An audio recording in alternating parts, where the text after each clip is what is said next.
Leopards are stealthy, silent killers with jaws strong enough to crush bone, and the ability to drag prey 3 times their weight into treetops. They are nature's perfect hunters. These predators can move in silence and attack completely unseen thanks to their incredible camouflage skin. The problems arise when its prey aren't animals, but instead humans. Today we will take a look at some of the most tragic leopard attacks that have occurred in India and try to understand why these powerful predators have turned their attention to humans.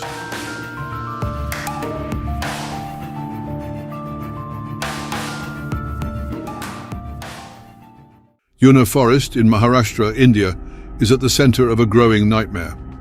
Surrounded by 13 villages, this once peaceful area has now become the hunting ground for leopards, and the people living there are caught in a daily struggle for survival. The thick sugarcane fields not only are a source of income for the people living here, but have also turned into perfect hiding spots for these predators. During the day, the leopards remain invisible, crouched low among the tall stalks, and at night they strike.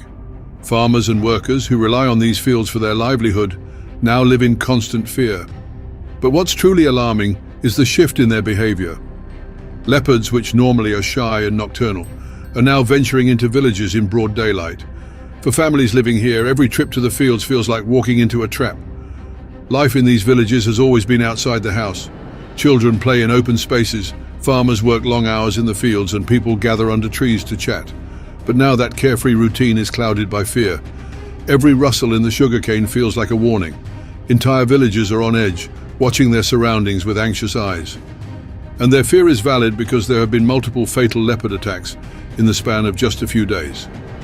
In one heart-wrenching tragedy that unfolded in Shiroli Kurd, a village in Una, Maharashtra, a toddler was killed by a leopard in the early hours of the day. The Kulekar family, shepherds by trade, had recently migrated from Ahmednagar district in search of better grazing lands for their flock. At 5 in the morning of the 11th of April 2024, Sanjay Kulekar took his 1.5-year-old daughter Sanskruti along to the fields as he often did. He loved having her close while he worked. Her laughter as she played on the shaded grass beside the shed brought him joy. That morning, Sanjay was busy setting up a makeshift shelter for the sheep he was herding, unaware that danger was watching from the sugarcane reeds just a few feet away. As Sanjay was distracted from keeping an eye on his daughter, the leopard struck without warning. With terrifying speed and silence, it lunged from its cover and clamped his powerful jaws around the little girl.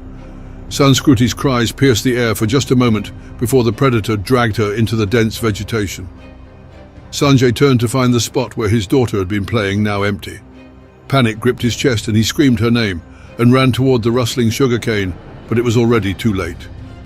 The leopard had taken her deep into the reeds, its sharp teeth sinking into her tiny body, breaking bone and flesh with devastating force. Sanjay alerted the authorities, and after 3 hours of search, they found the remains of the tiny girl's body near the edge of the forest.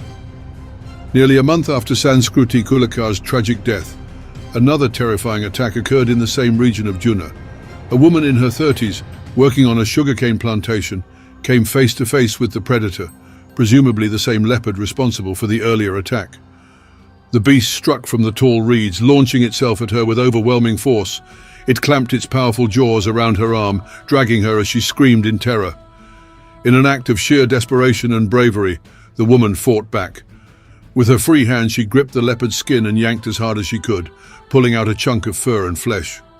The leopard was somehow stunned by her resistance and released her and disappeared into the sugarcane. Though she survived, her right arm was severely mangled, with deep wounds and crushed bones that would leave her unable to fully use it again. Just days later, on the morning of May 7th, tragedy struck the village of Kalwadi in Juna, when 8-year-old Rudra Mahesh Pafali, who had come with his family to visit relatives, was attacked by a leopard. Rudra had been playing in the front yard of his aunt's house, surrounded by the notorious sugarcane fields, when the predator found him an easy target and attacked. It dragged him into the field, and when the boy didn't return home, his family grew worried. After a frantic search, Rudra's body was found, mutilated and bearing deep wounds to his neck, leg and stomach. The news spread quickly, sparking anger in the villagers who were already living in constant fear of leopard attacks. It was almost becoming like a pattern. The victims were children, and the attacks happened near the sugarcane plantation. As local forest officials arrived, a confrontation broke out, with villagers accusing them of mishandling the situation and neglecting their safety. Some villagers even beat a forest guard in their frustration. As the tensions were mounting and the villagers were mourning the young boy's death, another tragedy occurred. A 50-year-old woman who was untangling a hosepipe in the field was targeted by a leopard hiding in the tall crops.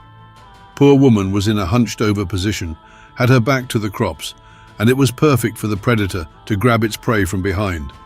The woman let out a painful scream before the animal bit down on her jugular, blocking out her windpipe and ability to shout. The villagers who heard the cry followed the blood trail, armed with their machetes and spades, but all they could find was the brutally mutilated body of the lady. Public outcry has grown, with petitions demanding action, from sterilization programs to safety patrols. Yet the tension remains.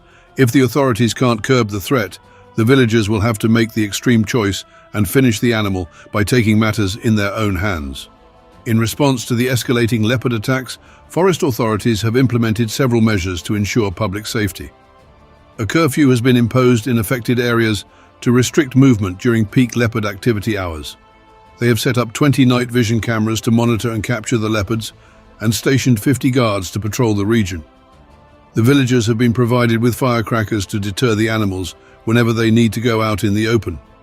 7 leopards have been captured within a 5-mile radius, which is the proof of the effort to address the issue. But the Una district isn't the only place suffering from leopard attacks, because leopards are targeting the local children in the remote and rugged Uri Tehsil of North Kashmir's Baramulla district as well. On the evening of May 5th, 13-year-old Munir Ahmed was returning home at around 5 p.m. after a day spent out in the fields in Baramulla district. As he walked along a quiet path, a leopard hidden in the tall grass suddenly pounced on him. His screams echoed through the valley, but no one was close enough to hear. Munir's father had asked him to be back before nightfall, and when his son didn't return, he gathered people to go look for him.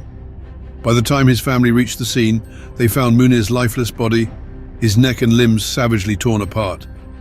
The predator had dragged him into the forest, and the sight of his lifeless body sent shockwaves through the village. It was a devastating loss for his family, and the fear of more attacks began to spread quickly through the area. The very next morning at 7 a.m., another attack occurred. Shahid Ahmed Ganai, a young boy in his teens, was feeding and grazing cattle in the same region. As he tended to the herd, a leopard, no doubt the same one, leaped from the thick brush and seized him. Shahid's screams pierced the still morning air, but despite his family's desperate search, they found only traces of the struggle. The young boy had been dragged away, and by the time help arrived, he too had lost his life. Just a day later, on May 7th, tragedy struck again. 12-year-old Rutba Manzoor was playing in her garden when she was attacked by a leopard. The predator grabbed her, and despite the frantic attempts of her family to save her, she was killed. The series of attacks happened at different times of the day, evening, morning, and even in the afternoon. And this tells us that the leopards have become accustomed to human activity and are active throughout the day. The deaths of innocent children have left the entire community in deep shock, with parents keeping their children indoors, fearful of the next strike. The authorities have issued guidelines that the residents must remain cautious and take care of their children by not letting them go to forests alone and unnecessarily. Let's pray no more lives are tragically lost due to leopard attacks, and humans and these predators can somehow live without harming one another. Subscribe to our channel for more interesting videos and press the like button if you like this one. Thanks for watching, and I'll see you soon in another video.